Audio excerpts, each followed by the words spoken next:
Black, incarcerated man, beaten, has a bag put over his head. They're trying to conceal the video. Put it up full mass.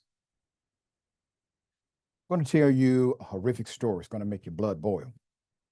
There's a video being kept from the public, and I want that damn video. It shows a naked inmate with a bag over his head being beaten and held down by correction officers until he stops breathing, according to his lawyer. Attorney Ron Murphy says the video shows the moments leading up to the March 2018 death of 31-year-old J. Allen Jones, an inmate at Garner Correctional in Newton, Connecticut at the time. According to the Root, before he was arrested and sent to Garner Correctional Institute, J. Allen Jones was homeless, living in various motels and cars, according to the News Times. The 31-year-old man was then charged for a 2013 robbery and sent to Garner to serve out a 10-year sentence. Jones, however, would never make it to see his release date, as he was killed behind bars just a few years later in 2018. In June 2018, an autopsy was done. The autopsy ruled his death to be a homicide, meaning somebody else caused his death, saying he, quote, experienced a sudden death during a struggle and restraint with chest compression, plus pepper spray exposure, and a person with hypertension and a cardiovascular disease. That's according to Newton B. 2018 statement released by the Department of Correction, the DOC, said no excessive force had been used, leading to Jones' death. There's more. 5 months after the death, Jones' girlfriend, Lynette Richardson, and his mother, Jessica, filed a wrongful death lawsuit against the State Department of Correction, citing excessive force, according to the Newton B. Now, before I get into more of this, I want you to understand the power that you have as a citizen. Once they realized they were not going to get proper answers, they filed a lawsuit. What does a lawsuit do? Lawsuit is not always about money. A lawsuit brings people on the record. It puts them under oath. It gets them on the hot seat.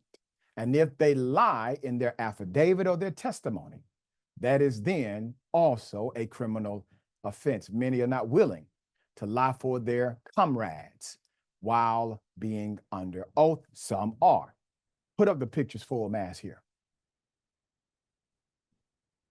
In a motion to have the disturbing video released, Jones' lawyers say police are seen repeatedly beating, pepper spraying, and even throwing Jones to the ground, according to the CT Insider. Does that look like no force to you? Of course not.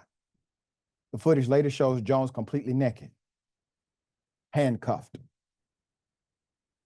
with an irritant-soaked bag over his head.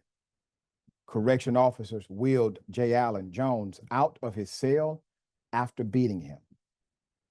Ron Murphy, one of the two lawyers representing Jones, said the officers visible in the footage, quote, engaged in excessive force, which caused J. Allen to become unconscious, and then engaged in deliberate indifference to J. Allen's obvious and serious medical needs. Jones was previously diagnosed with schizophrenia. That's according to the Daily Mail. Jones' lawyer, Murphy and Paul Spinella, alleged the criminal defendants, 2 correctional supervisors, 6 correction officers, and 2 Garner Medical Unit employees attacked Jones, kneeled on top of him for over 8 minutes until he was visibly motionless. The medical officials charged allegedly failed to perform life-saving measures on the victim, according to Newton B. I want you to put up the people who are supposed to make things like this come to full transparency in the light of justice. You're looking at the Assistant Attorney General, Janelle Medeiros, who told the judge, quote, "There's no evidence to show that the staff actually knew Mr. Jones suffered from a medical condition as reported by News Times. Commissioner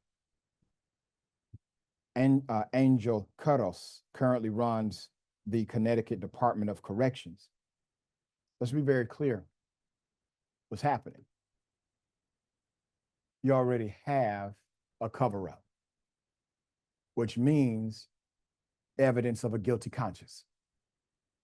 You already have significant pivoting from the issue at hand.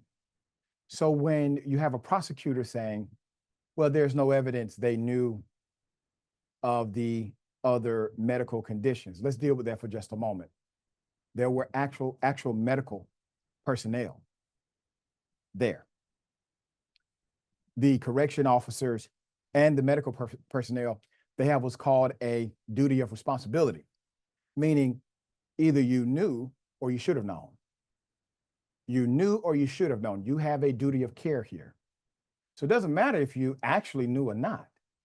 Because of your position, you either knew or you were supposed to know by virtue of your duty. That's number one. So the prosecutor is making a false argument. Any first-year law student can break down that argument in a moment. Second, the reality is this: regardless of any other medical condition, if you beat a person and suffocate a person, regardless of medical condition, can die. Once again, you should know that, period, no matter what, by virtue of your duty. So here we are. Jackson, another horrific crime, in my opinion, that has gone really unnoticed, untouched. There's a video, and they're trying to make sure that individuals look the other way and think, well, what you see is not really what you get here, but that's a damn lie. What say you? Well, not only is it a lie, but they can't even say what you see isn't what you get because the video's hidden.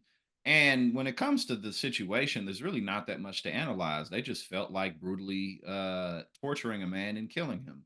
I mean, what else is there to talk about? Why would you put a bag over someone's head and then hit Right. them with batons?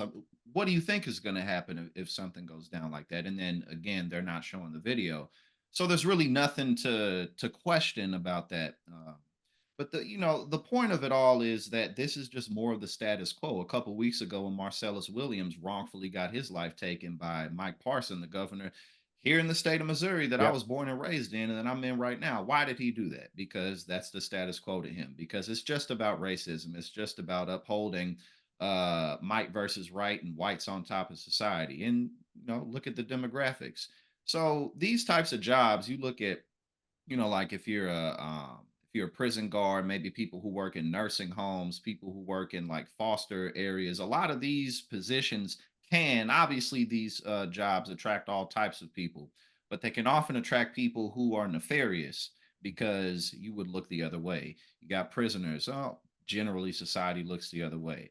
You have people, elderly people in old folks home. Most people aren't paying much attention to that. And when it comes to foster children, a lot of the time, I mean, these are unidentified people when it comes to society at large. So these are unfortunately some of the people that get taken advantage of most in society, and also areas where we need to pay more attention so that things like this don't happen as often, because Yeah. this is not a one-off. This definitely is not a one-off.